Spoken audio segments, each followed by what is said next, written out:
मैंने कभी ये सोचा था मैंने कभी ये सोचा था जिंदगी की सांसों से फासले बड़े होंगे।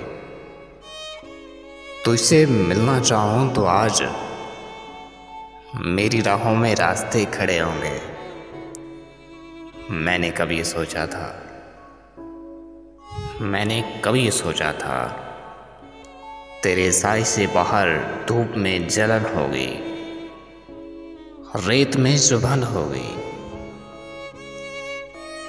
दर्द भी कड़े होंगे। मैंने कभी ये सोचा था मेरे चाहने वाले दूर बस रहे होंगे और मैं फकत अपने हाथ की लकीरों को बेकरार आंखों से यूं ही तक रहा हूँगा। मेरे चाहने वाले मुझ पे हंस रहे होंगे। मैंने कभी ये सोचा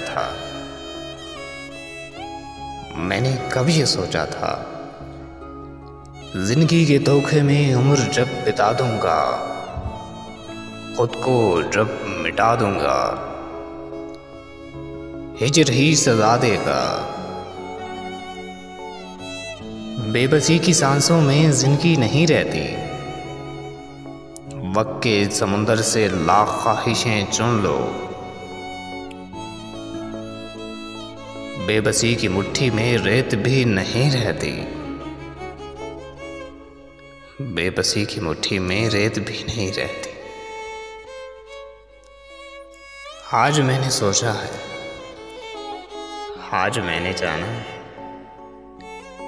आज मैंने सोचा है, आज मैंने जाना है। मैंने कभी सोचा था